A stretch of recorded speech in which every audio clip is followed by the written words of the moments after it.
Hello everyone and welcome back to my interview with Haresh Gangwani from Bolstra, and where we were talking about the role of customer success. And before we left off, we were talking about the concept of how customer success is customer experience plus outcomes, and how it should be part of the strategy of a firm as well. So we're going to pick up from there. And Haresh, again, thank you for being here. Sure. One of the things which really, which I believe in, and it's something that you put very eloquently as well, is the fact that it has to be part of a strategy of a firm. Let me ask you this question. Amongst the customers that you deal with, how many of them actually have the term customer in their mission and vision statement? Every single one of them. And how many of them live it as well? Yeah, they have it because customer is the most important focus point for the company. You got customers, you got growth, you got all kinds of metrics moving in the right direction, and it's good for your company as a valuation perspective. So every single one of them have some sort of a customer, whether it's in the mission, it's in the vision, it's in their core values. It could be in their core values. How many are living it? I would hope and I pray everybody is living it, because that's why it is so important for them to have it. I can tell you we live it. Every time I talk to not only our team members, but I talk to either our customers, or I talk to analysts, or I talk to friends, I sit down and say, one thing I cannot afford is to miss the mark on customer. That's what we do. That's our DNA. So I hope they do, but everybody that I know of has customer as the center of the universe. Indeed. And I think it's interesting, because when you start talking about customer experience plus outcomes and customer success, so they might have customer, that's already a good beginning, but the awareness of the customer success, is that something that you think needs more kind of out there, people getting to understand this a lot more? And what should we be doing to make sure that more people understand that it's not just about the customer, but if our customer is not successful, we will not be successful. So what is the awareness on that one? Yeah, so I've been thinking a lot about this whenever I go and talk to people. The customer awareness, customer success awareness is growing. It's growing rapidly. It's been growing rapidly since the last 5 to 7 years. And it's like this growth curve. If you look at the, I'm sure you're familiar with the Gartner hype cycle. Yes. So the hype cycle is like this. Customer success is right at the pinnacle, at the top of the customer hype cycle. So that's a good thing. That's a good sign. Now, how do you look at it and make sure that every customer understands and is? I think first and foremost, we talk to people, prospective customers and say, okay, how do you measure customer success? You're aware of customer success. That's great. That's a good start. How do you measure it? And many a times the response we get is, oh, we can manage through monitoring NPS scores. We can monitor usage of the product or service that we have sold to see if the customer is successful or not. And although that is one element of it, that's a very small element of it. The way you manage and monitor and grow customer success is through engagement. Because if you do not have engagement, or if you do not have, more importantly, proactive engagements, then all these lights that are red, yellow, green become a good fancy slide if there is no actionability associated. So awareness, yes, there is, growing, but I don't think that people yet are completely there about how to manage and measure customer success, which I think is very important. Exactly, which is, let me build on that point, because you said something which is very, very critical. That is, you need people to be aware of it and also get their own organization behind this concept as well. But what you're saying is that top management needs to get involved in this heavily, because otherwise this is not going to happen. What are your thoughts on this one? To what extent do you think that the issue of awareness of customer success is also aware amongst the top? I'm not saying that, yeah, sure, top management might have it, but their people might not be living it. That's quite different. But at least if the top management understands the criticality, they can come up with initiatives so that the people within their organization can pick it up. So in your opinion, is this issue of the awareness being there but not necessarily manifesting itself? To what extent do you think top management are beginning to understand in your customer organization, beginning to understand and starting to try to take action about it? Beginning to understand, yes. Yeah. Trying to take an action about it, slow. Yeah. And so what we do is when we are, so for example, one of the companies, B2B companies that we were talking to, that is not a SaaS company. They are not born in the cloud. So they don't have a metric that says, I want to measure adoption of my product. Yeah. They are a B2B company that has multiple products that they have created in-house, but they are very good managed service providers. Yeah. When I went and talked to their top executive and they said, you know, yes, we've been thinking about customer success, but what we need is one unified experience. Yeah. And that's when I sat down and said, what good is experience if it's not proving out with any kind of results, right? You got to measure that. So it's getting there. It's not all the way there, but it's getting rapidly to top-level management involvement. My whole goal is, and our industry that has been developed since the last 5, 7, 10 years, is to make sure top management does take an active role in customer success, and not just as a function, but as a discipline. And I think I cannot agree with you more on that, because I have a lot of experience on the non-SaaS side of B2B. It's only now I'm getting a little bit of a heads up on that.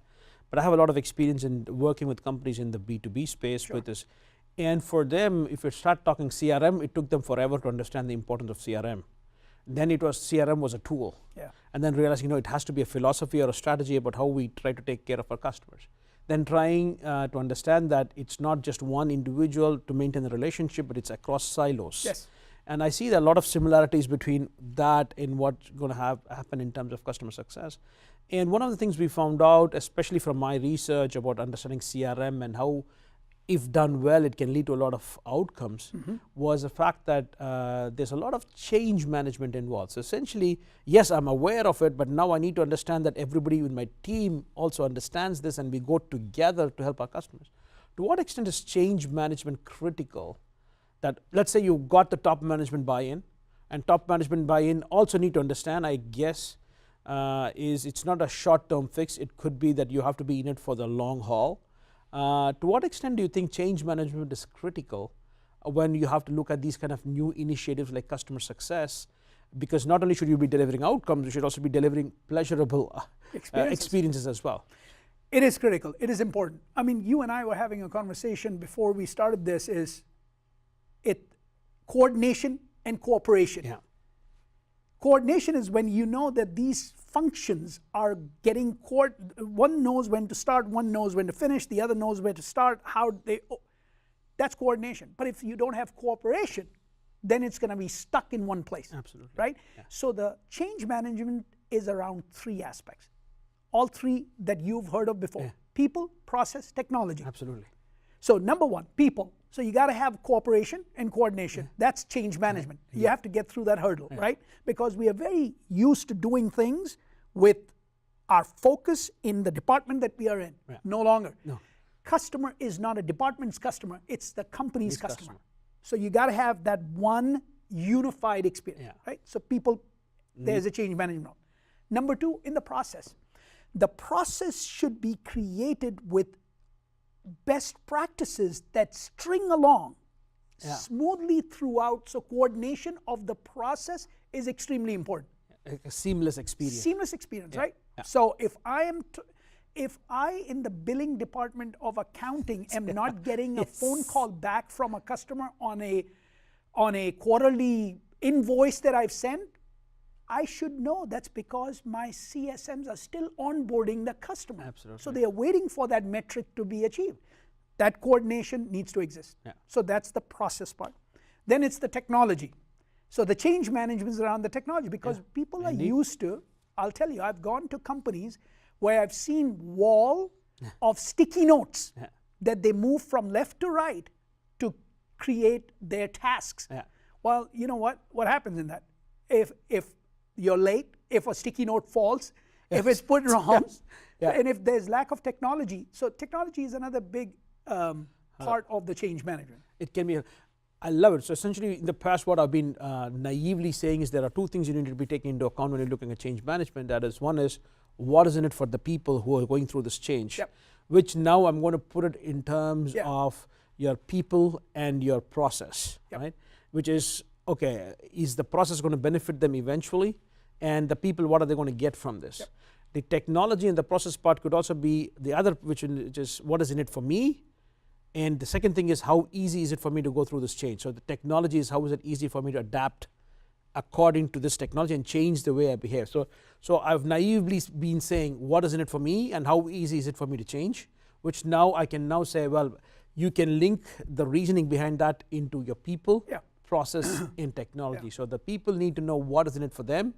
The process and technology should make it easier for them to change what they've been doing so that they can get the benefits that has been promised as well. Now, I will add one more thing to it. We are looking at it from a company that's providing customer success deliverables or outcomes. But then there is a change management on their customer side as well. Fantastic. And that is key, because the day, that day is gone where you are doing deliverables and not holding your customers accountable to make sure they're telling you and giving you the feedback on the deliverables they are getting. So the change management is on that side as well, and you've got to have those processes in place. Absolutely. To make sure you keep receiving that feedback, so you know that you both are going through the change seamlessly. I think in the next installment of our talk, I am going to be touching on that part about getting your customers ready for the process itself. But before we get into that, I want to ask you one last thing. So essentially, you have worked not just with Bolstra right now, in the past as well, with all these kind of things. What have been some of your key learnings about how to go about implementing CS? Understand the journey first. Your customer journey. Your okay. customer's journey. Okay. Understand your customer's journey first. Focus on that. Many a times people ask to work with us even prior to a tool getting involved. They ask us, help us. We know our customers, right? They are our customers, we know. We also know the different divisions that get involved. But we don't really know how to manage a customer journey from the point of view of mitigating risks due to success gaps that might exist within the journey. So very important is, you got to know the customer journey. You got to have focus on that. Number two, then you got to have focus on the outcomes that will be connected to different stages of the journey. Absolutely. Then you also have to look for other KPIs or metrics that will be involved to make sure your customer is getting successful. Once you've got those building blocks in place, then you can provide a delightful experience. But Haresh, what are your thoughts? So you talked about these two things, but one of the things I just want to draw your attention to is, but what about the softer side of this change? Because you talked about know the customer journey and do this, but what about being aware of the softer side about how is your customer reacting to all these changes going on? To what extent is understanding that critical and part of the customer success manager's role to kind of adapt the way they kind of communicate this to their customers? And you bring up a point that we touch on most often, is that it has to be in an agile manner. It can't be a big bang, start here and wait till the end when you see the customer success. It's got to be agile. And if you make it in chunks like these, there is a lot more adoption, a lot more change management acceptance, versus saying, you start here and you wait, and at the end, you should see result. I mean, that creates a little bit of a friction which we want to avoid, which is the softer side of it, is how you can manage to it in a bite-sized manner. Indeed. So when we come back, I would like to talk a little bit more about this concept of the implementation, including this bite-sized manner and agile that you are known for at Bolstra. So again, stay tuned, folks. When we come back, we'll talk a little bit more to Haresh about his idea of implementing the CS concept.